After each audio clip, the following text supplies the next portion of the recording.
الحمد لله رب العالمين والصلاة والسلام على أشرف الأنبياء والمرسلين وعلى آله وأصحابه أجمعين ومن تبعهم بإحسان إلى يوم الدين.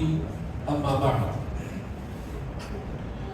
أعوذ بالله من الشيطان الرجيم. بسم الله الرحمن الرحيم. يا أيها الذين آمنوا اتقوا الله حق تقاته ولا تموتن إلا وأنتم مسلمون.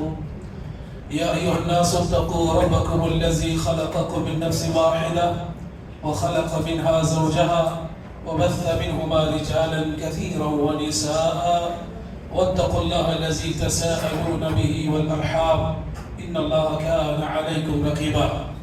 يا أيها الذين آمنوا اتقوا الله وقولوا قولا سديدا يصلح لكم أعمالكم ويغفر لكم ذنوبكم ومن يطع الله ورسوله فقد فاز فوزا عظيما. وقال الله تبارك وتعالى في موضع آخر: وإنك لعلى خلق عظيم. رب اشرح لي صدري ويسر لي أمري واحلل عقدة من لساني يفقهوا قولي.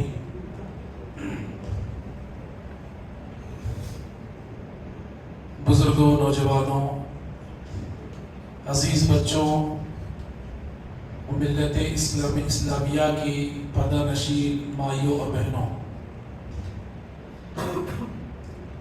اللہ رب العالمین کا میں اور آپ شکر بجا لائے، جتنا بھی بجا لائے کم ہے، کہ اللہ رب العالمین نے ہم کو رمضان مبارک جیسا بابرکت مہینہ نصیب کیا، اور اس ماہ رمضان کے آخری عشرے میں طاقات کو تلاش کرنے کی اللہ نے ہمیں جو توفیق دی ہے، اللہ رب العالمین سے میں دعا کرتا ہوں کہ اللہ تبارک و تعالی مجھے اور آپ کو لیلۃ القدر نصیب فرمائے۔ جو بھی رمضان میں ہم نے عبادتیں کی ہیں، جو بھی ہم نے روزے رکھے ہیں، قیام اللیل کا اہتمام کیا ہے،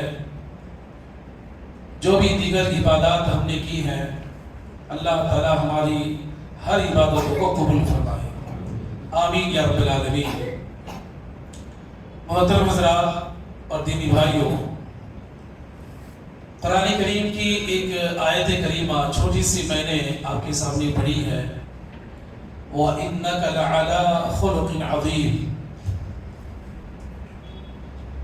اللہ کے پیارے نبی محمد رسول اللہ صلی اللہ علیہ وسلم کے متعلق اللہ رب العالمین نے فرمایا کہ اے محمد صلی اللہ علیہ وسلم، آپ بڑے اخلاق کے مالک ہیں۔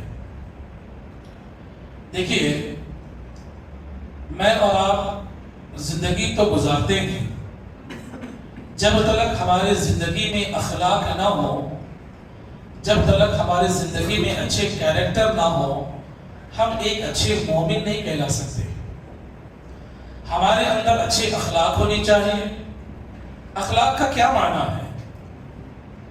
اخلاق کا معنی یہ نہیں ہے کہ آدمی سفید لباس پہنے، سفید داڑھی چھوڑے، یا ہاتھ میں تسبیح ہو، مسجد میں آئے 2 رکعت نماز پڑھے، یہ اخلاق نہیں ہے۔ اخلاق انسان کی سب سے پہلے باطنی طور پر صحیح ہونی چاہیے، اور اس کے بعد ظاہری طور پر اس کے اخلاق اچھے ہونی چاہیے۔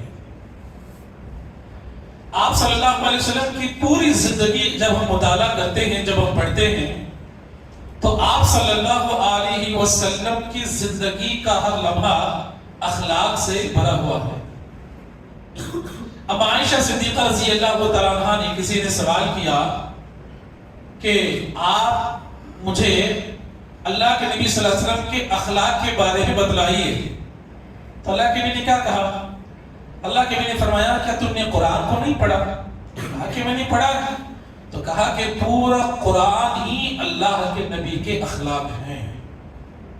آپ پوری زندگی اٹھا کر کے دیکھیں، آپ صلی اللہ علیہ وسلم نے پوری زندگی میں نہ کسی کا دل دکھایا، پوری زندگی میں اللہ کے نبی نے نہ کسی کی غیبت بیان کی، پوری زندگی میں اللہ کے نبی نے نہ کسی کو گالی دی، اپنی ساری زندگی میں اللہ کے نبی نے کسی پر تہمت نہیں لگائی، اپنی ساری زندگی میں اللہ کے نبی نے کسی کی بہتان تراشی نہیں کی، اپنی ساری زندگی میں اللہ کے نبی نے کسی کی امانت میں خیانت نہیں کی، اپنی ساری زندگی میں اللہ کے نبی نے کسی پر ظلم نہیں کیا، بلکہ اللہ کے نبی صلی اللہ علیہ وسلم کا اپنی امت کے لیے جو پیغام تھا وہ اخلاق، بعثت اتمم مکارم الاخلاق، یعنی میں جو بھیجا گیا ہوں وہ اخلاق کو پورا کرنے کے لیے۔ اللہ کے نبی نے فرمایا میرا بھیجنے کا مقصد ہی ہے کہ میں تمہیں اخلاق والی زندگی سکھاؤں۔ میرے بھائیوں، اپنی اندر اچھے اخلاق پیدا کرنا ایک اچھے مومن کی نشانی ہے۔ دیکھیے، اخلاق کی بہت ساری ہمارے اندر کمی پائی جاتی ہے۔ اخلاق کے ذریعے ہم کون سے درجات حاصل کر سکتے ہیں، اور اخلاق اگر ہمارے اندر نہیں ہے تو ہمیں زندگی میں کیا کیا نقصانات پہنچتے ہیں۔ اللہ کے نبی صلی اللہ علیہ وسلم کے دور میں آپ دیکھیں، جیسے آپ رہتے تھے، آپ صلی اللہ علیہ وسلم صحابہ کرام کو بھی وہی تربیت دیا کرتے تھے، اور سبحان اللہ صحابہ کے اخلاق کا تو کیا کہنا، ہر ایک کی زندگی سیرت ہم پڑھتے ہیں تو سبحان اللہ، اللہ کے نبی صلی اللہ علیہ وسلم کے اور صحابہ کرام کے اخلاق ہمارے لیے ایک آئیڈیل ہے، ہمارے لیے ایک نمونہ ہے، ایک پریکٹیکل ہے۔ اگر ہمیں زندگی میں کسی کو آئیڈیل بنانا ہے تو اللہ کے رسول کو بنانا چاہیے، اگر ہمیں زندگی میں کسی کو آئیڈیل بنانا ہے تو صحابہ کرام کو بنانا چاہیے، تاکہ ہماری زندگی میں اچھے اخلاق آ سکے۔ میرے بھائیوں، سب سے پہلے کسی کی برائی اگر آپ کے سامنے دکھائی دیتی ہے، غور کریں اخلاق کی شروعات کہاں سے ہوتی ہے۔ کسی کی برائی اگر آپ کے سامنے نظر آتی ہے تو آپ پر یہ ضروری بنتا ہے کہ اس کی برائی کو لوگوں کے سامنے بیان کرنے سے پہلے آپ تنہائی میں اکیلے میں اس سے ملاقات کریں اور اس سے بتائیں کہ بھائی تمہارے اندر یہ کمی ہے، تمہارے اندر یہ خامی ہے، تمہارے اندر یہ غلطی ہے، تمہارے اندر یہ کمی ہے، اس کو سدھار لیں۔ نہ کہ اس کے علاوہ آج ہمارا یہ حال ہوتا ہے، بس کسی کی غلطی اگر ہمارے ہاتھ میں آ گئی، لوگوں کے سامنے بیان کرتے ہوئے آج ہم بھوگتے ہیں۔ فون ہمارے ہاتھ میں آ چکا ہے، ایک انسان کو بدنام کرنے کے لیے منٹوں وقت لگ جاتے ہیں کہ سارے جو ہے سوشل میڈیا میں ڈالو اور اس کو بدنام کرو۔ سبحان اللہ، صحابہ کرام رضی اللہ تعالیٰ عنہ کی زندگی میں آپ دیکھیں، عمر بن خطاب رضی اللہ تعالیٰ عنہ اور حضرت عبداللہ بن مسعود رضی اللہ تعالیٰ عنہ راستے میں جا رہے تھے۔ ذرا غور کریں، میں توجہ چاہوں گا ہمارے بیٹھے بھائیوں سے اور ہماری مائیں اور بہنوں سے۔ عمر بن خطاب رضی اللہ تعالیٰ عنہ اور حضرت عبداللہ بن مسعود رضی اللہ تعالیٰ عنہ راستے میں رات کے اندھیرے میں ایک جنگل کے راستے سے جا رہے تھے۔ گزرتے گزرتے عمر بن خطاب رضی اللہ تعالیٰ عنہ وقت کے امیر ہیں، وقت کے بادشاہ ہیں۔ آپ نے دیکھا کہ جنگل میں ایک دور دراز پر کچھ روشنی جل رہی ہے اور کچھ گانے بجانے کی آواز آ رہی ہے، دف کی آوازیں آ رہی ہیں۔ عمر بن خطاب رضی اللہ تعالیٰ عنہ قریب گئے، دیکھا کہ خیمہ لگا ہوا ہے، اندر سے روشنی ہے اور کچھ گانے بجانے خوشبو کی آواز آ رہی ہے۔ تو عبداللہ بن مسعود رضی اللہ تعالیٰ عنہ سے عمر بن خطاب نے کہا کہ عبداللہ تم یہی رکو، میں جا کر کے ماجرا کیا ہے دیکھتا ہوں۔ عمر بن خطاب رضی اللہ تعالیٰ عنہ گئے اور جانے کے بعد جب خیمے کے پردے کو ہٹایا تو دیکھا ایک بزرگ جو ہے ہاتھ میں کچھ پھول وغیرہ خوشبو لیے ہوئے اور شراب میں بالکل نوش ہے، شراب میں بالکل مگن ہے، اور ناچنے والی ناچ رہی ہے اور گانے والے گا رہے ہیں، بالکل فحاشی کا ماحول بنا ہوا ہے۔ عمر بن خطاب رضی اللہ تعالیٰ عنہ نے اس بوڑھے کو دیکھا اور دیکھنے کے بعد بڑی سختی اور غصے کی نظر سے دیکھا اور بنا کچھ کہے وہاں سے واپس پلٹ کر کے چلے آئے۔ عبداللہ بن مسعود رضی اللہ تعالیٰ عنہ سے کہا کہ چلو یہاں سے چلتے۔ گزرنے کے بعد دوسرے دن، ایک دن گزرا، دوسرے دن، تیسرے دن جو ہے عمر بن خطاب رضی اللہ تعالیٰ عنہ اپنا درس ختم کرنے کے بعد جب بیٹھے ہوئے تھے تو آخری صف میں اس انسان کو عمر بن خطاب رضی اللہ تعالیٰ عنہ نے اس بوڑھے شخص کو دیکھا جو فحاشی اور گناہ کے اندر مبتلا تھا۔ عمر بن خطاب رضی اللہ تعالیٰ عنہ نے اس کو بلایا کہ قریب آؤ۔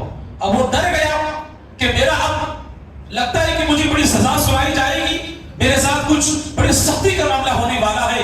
یہ خوف کے ساتھ وہ قریب آتا ہے۔ میرے نوجوانوں، میرے ماں بہنوں، غور کرنے کا مقام ہے۔ وہ آیا اور سامنے آ کر کے ڈر رہا تھا، گھبرا رہا تھا، اسے پریشانی ہو رہی تھی۔ اس نے کہا کہ امیر المومنین مجھے آپ سے کچھ کہنا ہے۔ کیا کہا؟ مجھے آپ سے کچھ کہنا ہے۔ کہا کہ بتاؤ۔ عمر بن خطاب رضی اللہ تعالیٰ عنہ سے اس بوڑھے شخص نے کہا آس پاس لوگ بیٹھے ہیں، میں آپ کے کان میں کچھ کہنا چاہتا ہوں، ایک بات میں آپ کو بالکل قریب آ کر کے کہنا چاہتا ہوں، ذرا آپ مجھے اپنا کان پیش کریں۔ قربان جاؤ، عمر بن خطاب رضی اللہ تعالیٰ عنہ نے اپنا کان پیش کیا۔ اس بوڑھے شخص نے کہا امیر المومنین اللہ کی قسم کھا کر کے کہتا ہوں، کیا کہا؟ اللہ کی قسم کھا کر کے کہتا ہوں، جس دن آپ نے مجھے گناہ کرتے ہوئے دیکھا تھا، اللہ کی قسم کھا کے کہتا ہوں اس دن سے میں نے اس گناہ کو چھوڑ دیا، اس دن سے میں نے اس گناہ کو چھوڑ دیا اور اس آج کے بعد کبھی اس گناہ کے قریب میں نہیں جاؤں گا۔ عمر بن خطاب رضی اللہ تعالیٰ عنہ نے کہا جب تو نے میرا کان مانگا ہے ذرا میں بھی تیرا کان مانگتا ہوں۔ کہا کہ ذرا اپنا کان پیش کر۔ اس بوڑھے شخص نے اپنا کان پیش کیا تو عمر بن خطاب رضی اللہ تعالیٰ عنہ نے اس کے کان میں کہا واللہ اللہ کی قسم کھا کر کے میں بھی کہتا ہوں جس دن سے میں نے تجھے برا کام کرتے ہوئے دیکھا تھا، اللہ کی قسم میں نے بھی کسی کو نہیں بتایا، میں نے بھی تیری برائی کو عام نہیں کیا، میں نے بھی تیرے عیبوں کو لوگوں کے سامنے ظاہر نہیں کیا۔ اس سے ہمیں کیا پتا چلتا ہے؟ جب کسی کی غلطی معلوم ہوتی ہے میرے بھائیوں اچھے طریقے سے اصلاح کرنے کی کوشش کریں، لوگوں کی چیزوں کو عام نہ کرے، بیان نہ کرے، یہ اچھے اخلاق نہیں ہے۔ اللہ کے پیارے نبی محمد رسول اللہ صلی اللہ علیہ وسلم کی بہت ساری ایسی احادیث ہیں۔ اللہ کے نبی نے فرمایا وعن عبداللہ بن عمر رضی اللہ تعالیٰ عنہ قال سئل رسول اللہ صلی اللہ علیہ وسلم، اللہ کے نبی سے پوچھا گیا ما اکثر يدخل الناس النار، اے اللہ کے نبی وہ دو چیزیں کون سی ہیں یا ایسی کون سی ایسی چیزیں ہیں جو انسان کو سب سے زیادہ جہنم کے اندر پہنچاتی ہے؟ نبی سے سوال کیا، اللہ کے نبی نے کیا جواب دیا؟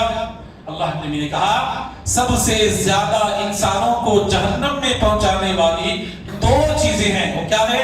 ایک الفم والفرج، ایک انسان کا منہ یعنی اس کی زبان ہے، اور والفرج انسان کی شرمگاہ ہے، یعنی انسان زبان کے ذریعے بڑے تلخ الفاظ استعمال کرتا ہے، انسان زبان کے ذریعے کسی کا دل دکھاتا ہے، انسان زبان کے ذریعے کسی کو گالی دیتا ہے، انسان زبان کے ذریعے کسی کی قیمت بیان کرتا ہے، کسی کو برا بھلا کہتا ہے، اور فرج زناکاری کے اندر مبتلا رہتا ہے، شرمگاہ کو زناکاری مبتلا کرتا ہے۔ اللہ کے نبی نے فرمایا تھا اے میرے صحابہ، حجۃ الوداع کے موقع پر فرمایا دو چیزوں کی ضمانت مجھے تم دو، دو چیزوں کی اگر گارنٹی مجھے اگر تم دو گے، ایک چیز کی گارنٹی میں تم کو دیتا ہوں، ایک زبان اور شرمگاہ کی گارنٹی تم مجھے دو، جنت کی گارنٹی میں تمہیں دیتا ہوں۔ یہ اللہ کے نبی صلی اللہ علیہ وسلم کی حدیث ہے۔ اور پوچھا گیا ما يدخل الناس الجنہ، جنت میں سب سے زیادہ لے جانے والی چیز کون سی ہے؟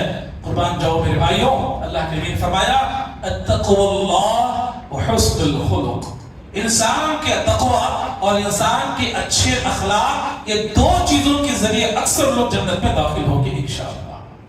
میرے بھائیوں تقوی اختیار ہے، تقوی کا معنی کیا ہے؟ اللہ کا ڈر، اللہ کا ڈر، اکیلے میں ہے اللہ سے ڈرو، محفل میں ہے اللہ سے ڈرو، کاروبار میں ہے اللہ سے ڈرو، ہر ایک اپنے گھر کے معاملات ہو اللہ سے ڈرو، تجارت کے معاملات ہو اللہ سے ڈرو، پڑوسیوں کے معاملات ہو اللہ سے ڈرو، ہر ایک معاملے میں اللہ کا خوف دل میں پیدا کرتے ہوئے زندگی گزارنا، اس کو تقویٰ کہتے ہیں۔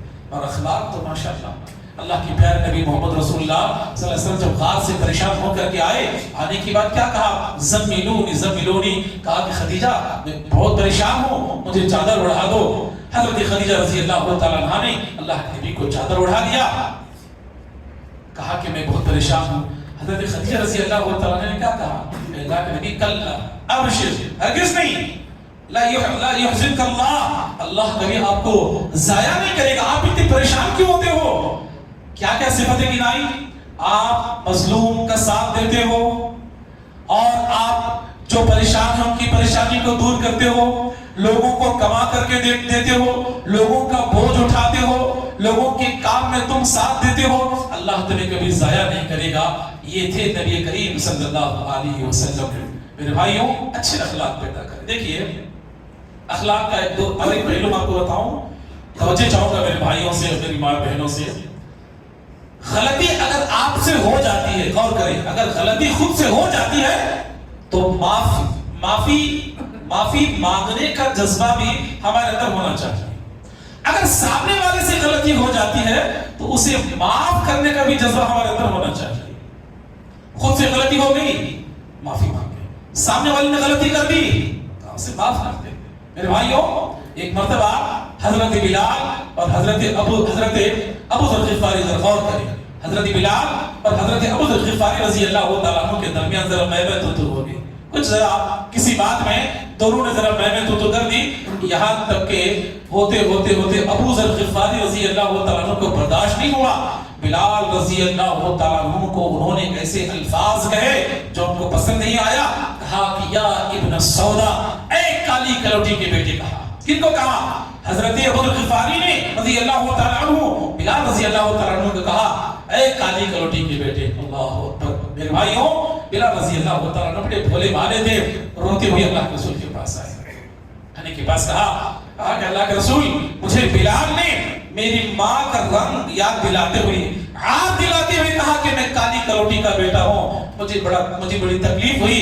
اللہ کے نبی نے حضرت ابو ذر غفاری کو بلایا اور بلانے کے بعد کہا کہ ابو ذر, کیا اسلام لانے کے بعد بھی تمہارے اندر جاہلیت ہے؟ جاؤ, جا کر کے تم بلال سے معافی مانگو. اب دیکھیے, صحابی کو احساس ہوا کہ میں نے غلطی کی ہے, مجھ سے غلطی ہو گئی ہے, اب مجھے معافی مانگنا ہے. قربان جاؤ وہ صحابہ پر. بلال رضی اللہ تعالیٰ عنہ سامنے کھڑے ہیں اور سبحان اللہ آگے بڑھے. آگے بڑھنے کے بعد گھٹنوں کے بل بیٹھ گئے اور اپنی ناک زمین پر رگڑنے لگے. کہا کہ جب تک بلال آ کر کے قدم میرے سر پر رکھ کر کے نہیں رو دیں گے میں اپنا سر نہیں اٹھاؤں گا. بلال مجھے معاف کرو. بلال رضی اللہ تعالیٰ عنہ آئے, ابو ذر غفاری رضی اللہ تعالیٰ عنہ کو اٹھایا اور اپنے گلے سے لگایا اور کہا کہ ابو ذر, جو سر اللہ کے سامنے چھوتا ہے, بلال کا قدم اس کے سر پر کیسے آ سکتا ہے؟ میرے بھائیوں, ایک دوسرے کو معاف کرنے والے بنو, ایک دوسرے کی غلطیوں کو درگزر کرنے والے بنو. لیکن آج اللہ معاف فرمائے, برسوں جو آج ہم ایک دوسرے سے منہ موڑے بیٹھتے ہیں, ایک دوسرے کو آج ہم بات نہیں کرتے. میرے بھائیوں, اسی طرح اب دیکھیے, غلطی ہو گئی, معافی مانگ لیا. اب کسی سے غلطی ہو گئی ہے, اب ہمارے اندر معاف کرنے کا جذبہ بھی ہونا چاہیے. وہ کیسے؟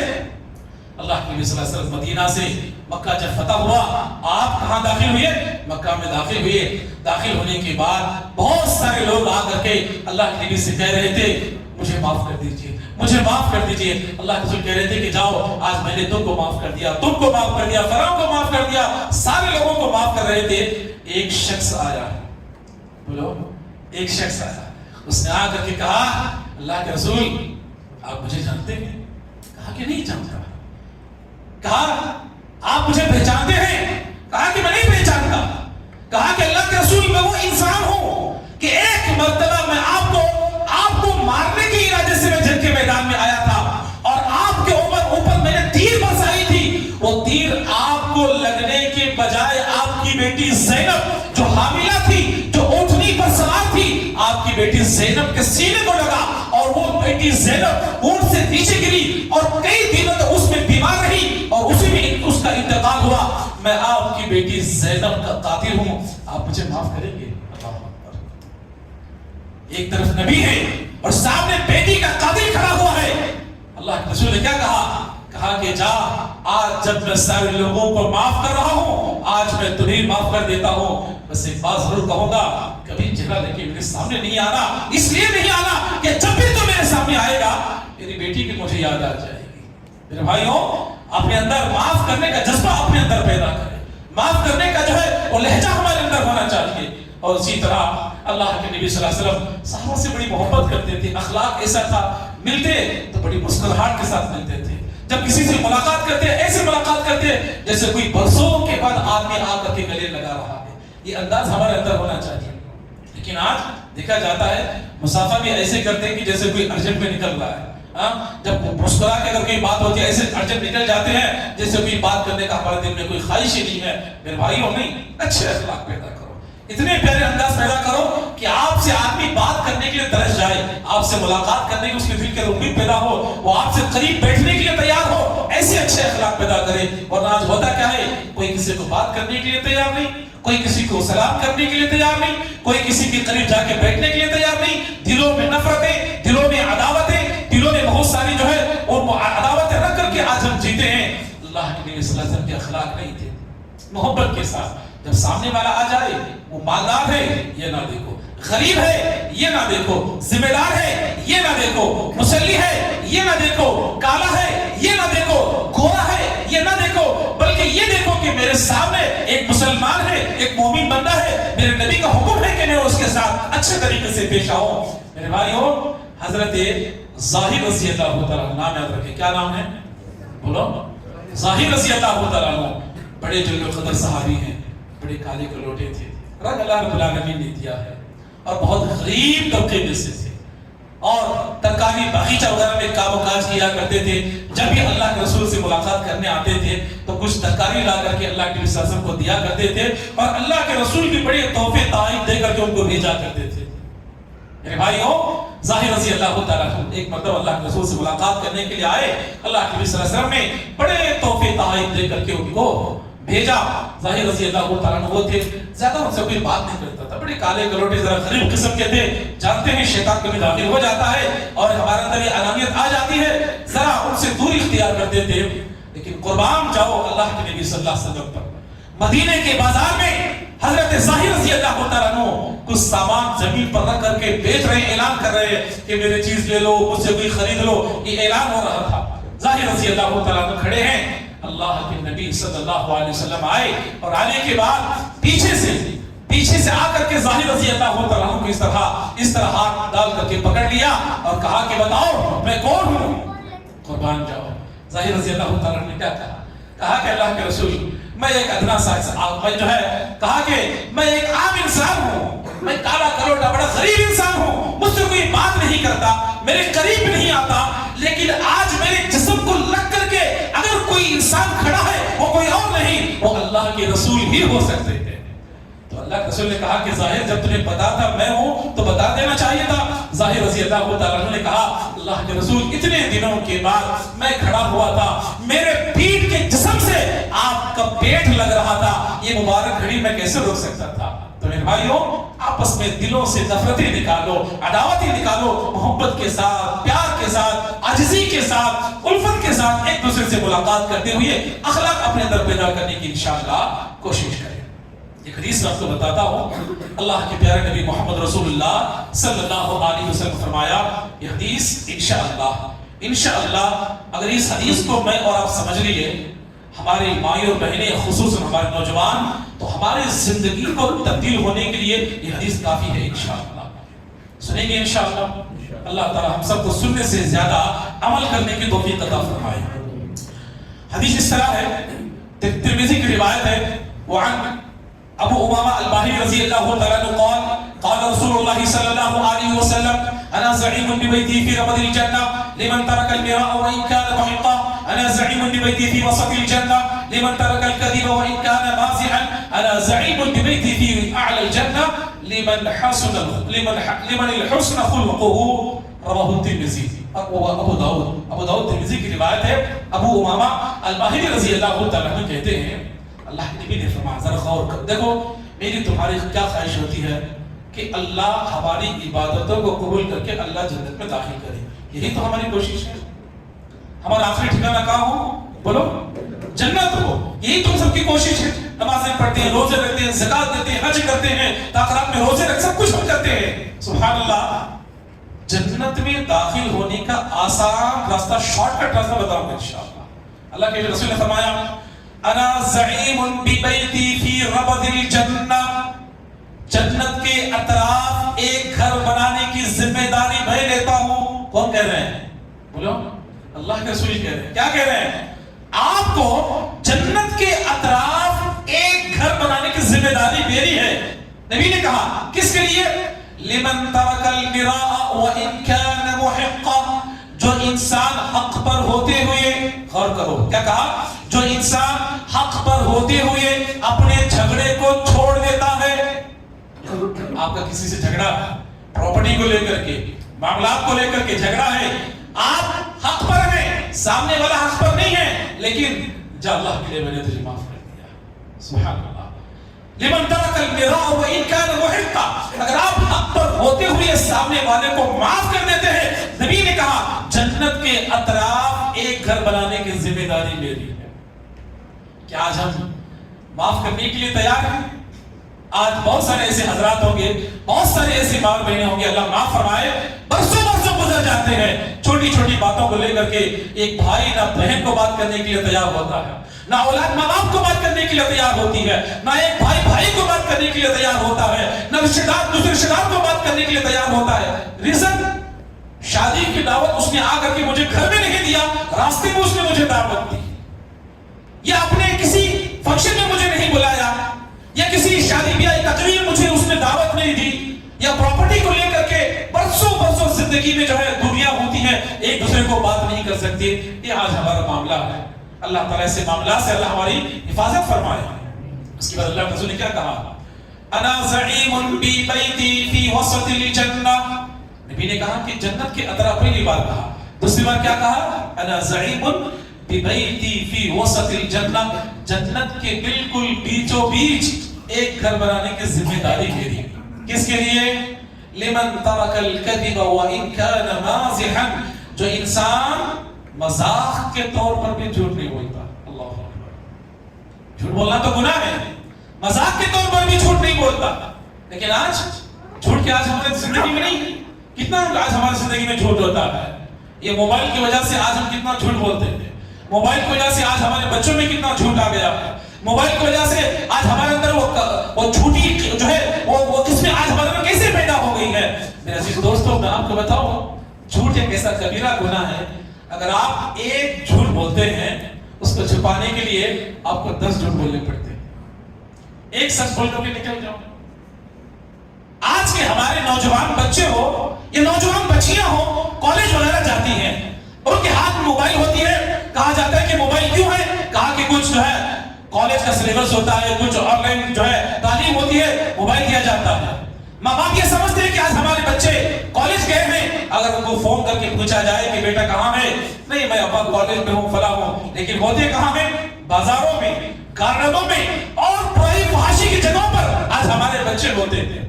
جھوٹ، یہ جھوٹ اتنا عام ہو چکا ہے کہ ایک آج گھر کی خاتون اپنے شوہر کو جھوٹ بولنے آج پیچھے نہیں ہٹتی ہے، ایک شوہر جو ہے اپنی بیوی کو جھوٹ بولے آج پیچھے نہیں ہٹتا ہے، ایک اولاد اپنے ماں باپ کو جھوٹ بولے آج پیچھے نہیں ہٹتے ہیں، ماں باپ اپنے اولاد کو جھوٹ بولنے آج پیچھے نہیں ہٹتے ہیں۔ کیوں؟ جھوٹ عام ہو چکا ہے، جھوٹ بولنا دور کی بات ہے۔ لمن ترک الکذب وان کان مازحا، اگر آپ مذاق کے طور پر بھی جھوٹ بولنا بند کر دے، اللہ کہتا ہے کہ جنت کے بالکل درمیان ایک گھر بنانے کی ذمہ داری میری ہے۔ سبحان اللہ۔ آخر میں اللہ کے نبی نے کیا کہا؟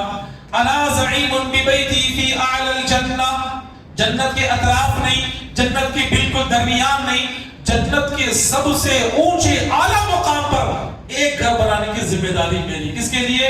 لمن الحسن خلقہ، جس کے اخلاق اچھے ہوں، اچھے اخلاق پیدا کرو، جنت کے اعلیٰ مقام پر اللہ تبارک و تعالی ہمارے لیے گھر بنائے۔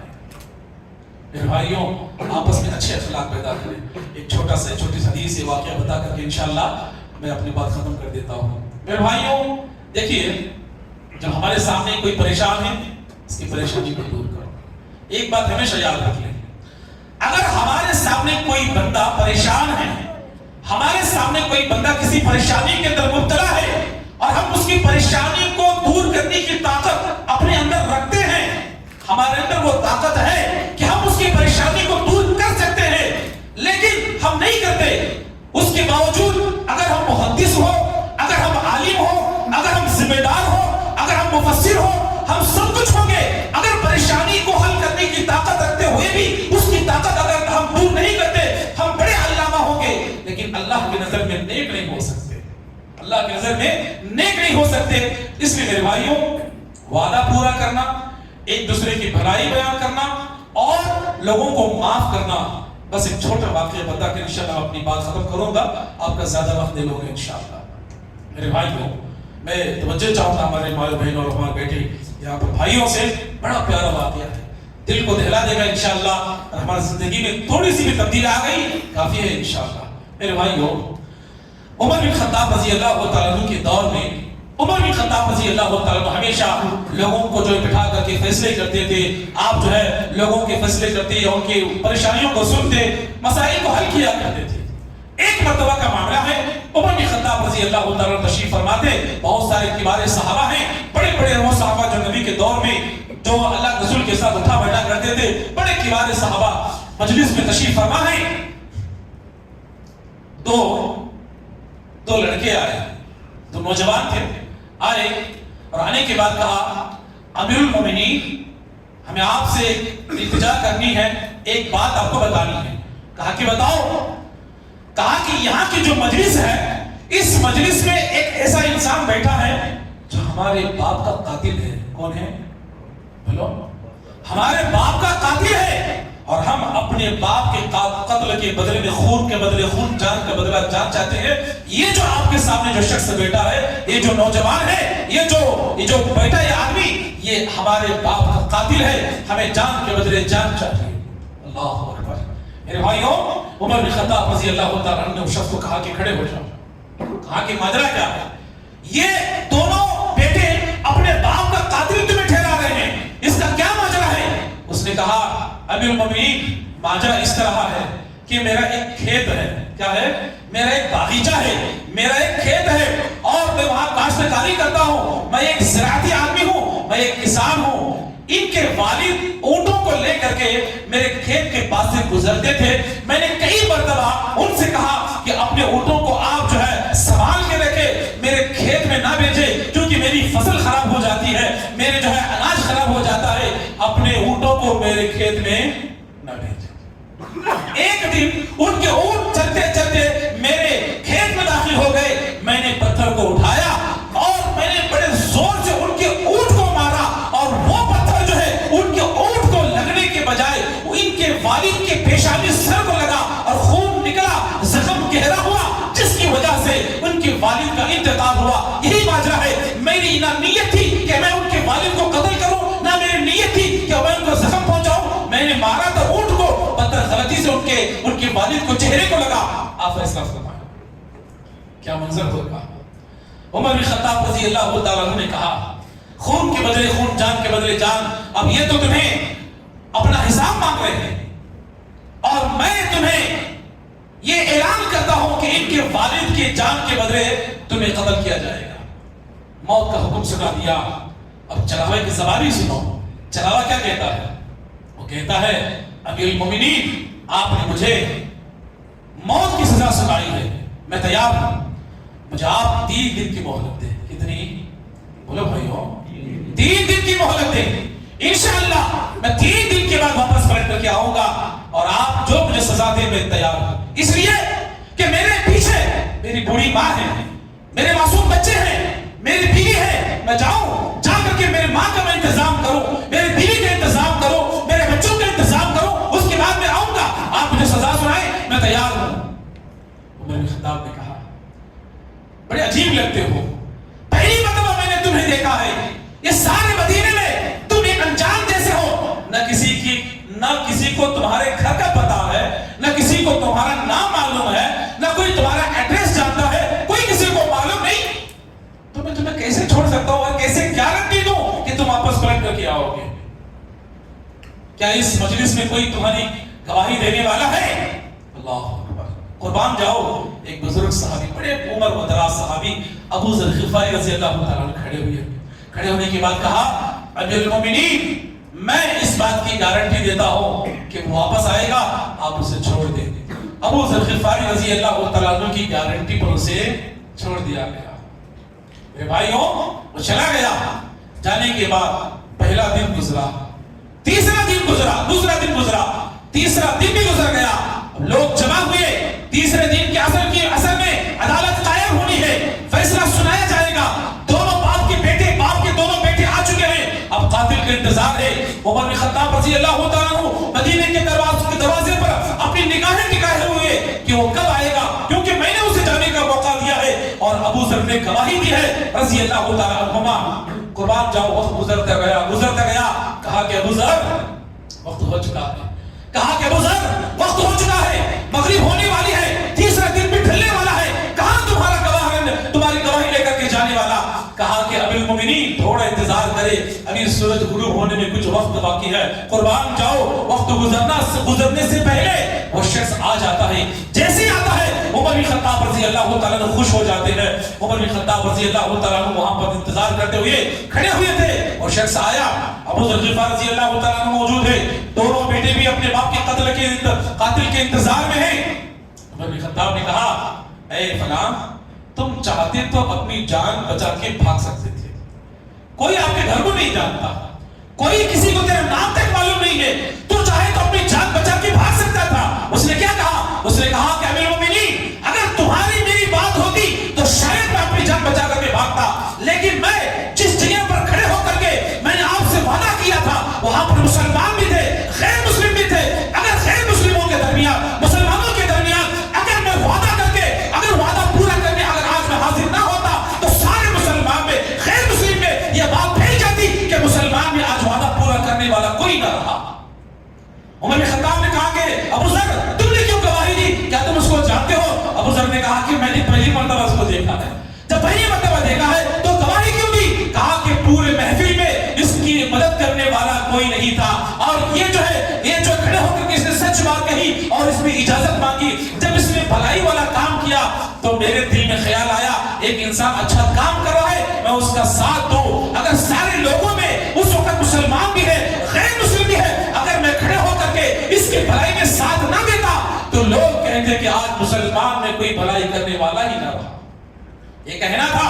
دو بیٹے جو باپ کے قتل کے انتظار میں تھے دوڑتے ہوئے آئے, کہا کہ امیر المومنین میں جو ہے ہم اعلان کرتے ہیں کہ ہم نے اس کو معاف کر دیا. عمر بن خطاب نے کہا کیوں معاف کیا؟ معاف کرنے کا کارن کیا ہے, وجہ کیا ہے؟ ان دونوں نے کہا جب ایک وعدہ پورا کرنے والا وعدہ پورا کر سکتا ہے, جب ایک بھلائی کرنے والا بھلائی کا کام کر سکتا ہے, اگر آج ہم دو بیٹے اگر مسلمان ہوتے ہوئے غیر مسلمین بھی ہے, اگر اتنا سارا ماجرا سامنے پیش ہوتے ہوئے اگر آج ہم نے اس کو معاف نہ کیا تو مسلمانوں میں غیر مسلم میں یہ بات عام ہو جائے گی کہ مسلمانوں میں آج کوئی معاف کرنے والا نہ رہا. میرے بھائیوں ایک دوسرے کو معاف کرنے والے بنو, ایک دوسروں کی مدد کرنے والے بنو, ایک دوسروں کے ساتھ جو ہے اچھائی کا معاملہ بہترین معاملہ کرنے والے بنے. یہ اخلاق ہے. کبھی اللہ نے موقع دیا تو انشاءاللہ اور بہت ساری باتیں ہیں. میں اللہ سے دعا کرتا ہوں اللہ تبارک و تعالیٰ میرے اور آپ کے اندر اچھے اخلاق پیدا کرنے کی توفیق عطا فرمائے, اس نے اخلاق اپنے اندر اپنانے کی توفیق عطا فرمائے. اللہ ہمارے گناہوں کو معاف فرمائے, خطاؤں کو درگزر فرمائے. اللہ رمضان کی ہماری ٹوٹی پھوٹی عبادتوں کو اللہ قبول فرمائے. اللہ ہم سب جس ارادے سے یہاں پر بیٹھے ہوئے ہیں اللہ یہاں پر بیٹھنے کو قبول فرمائے. اللہ ہم سب کو لیلۃ القدر نصیب فرمائے. بقیہ آنے والے 3-4 دن جو رمضان کے دن ہے کثرت سے عبادت کرنے کی توفیق عطا فرمائے. آمین یا رب العالمین. وآخر دعوانا الحمد للہ رب العالمین. والسلام علیکم ورحمۃ اللہ وبرکاتہ.